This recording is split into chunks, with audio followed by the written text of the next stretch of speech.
സുരാജ് വന്നതറിഞ്ഞതോടെ കുഞ്ഞു ഫാത്തിമയുടെയും അഷ്ഫാഖിന്റെയും മുഖത്ത് ചിരി നിറഞ്ഞു. സിനിമയിൽ മാത്രം കണ്ട സുരാജ് കൺമുന്നിൽ.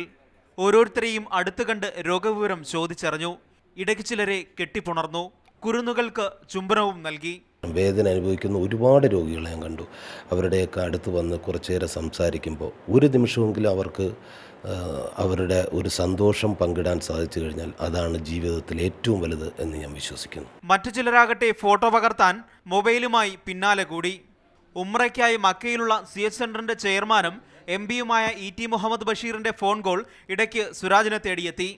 കൊണ്ടോട്ടിക്കാരനായ അഷ്ഫാഖിനാകട്ടെ സുരാജിനെ കണ്ടപാടെ ഒപ്പം നിന്ന് ഫോട്ടോ എടുക്കണമെന്നൊരു മോഹം. എനിക്ക് വളരെ സന്തോഷമുണ്ട്. പിന്നെ ഫോട്ടോ എടുത്ത് വീട്ടിലൊക്കെ ഞാൻ കാണിക്കണം. അപ്പോൾ അവർ വളരെ സന്തോഷിക്കും. CH സെന്ററിൽ മമ്മൂട്ടിയെ കൊണ്ടുവരണമെന്നുള്ള സംഘാടകരുടെ ആഗ്രഹവും ഇടയ്ക്ക് സുരാജിനോട് പങ്കുവച്ചു. ഈ രോഗികളെക്കുറിച്ച്, പ്രവർത്തനങ്ങളെക്കുറിച്ച് ഉറപ്പായിട്ടും മമ്മൂക്കായിട്ട് സംസാരിക്കും. എന്നിട്ട് അദ്ദേഹത്തിനെ കൊണ്ടുവരാൻ ശ്രമിക്കും. ഒടുവിൽ സന്ദർശകർക്കുള്ള പുസ്തകത്തിൽ അഭിപ്രായവും രേഖപ്പെടുത്തി സുരാജ് പടിയിറങ്ങി. ക്യാൻസറിനെ മറന്ന് സന്തോഷത്തിന്റെ കുറച്ച് നിമിഷങ്ങൾ നൽകി. ഹിജാസ് അഹമ്മദ്, മാതൃഭൂമി ന്യൂസ്, തിരുവനന്തപുരം.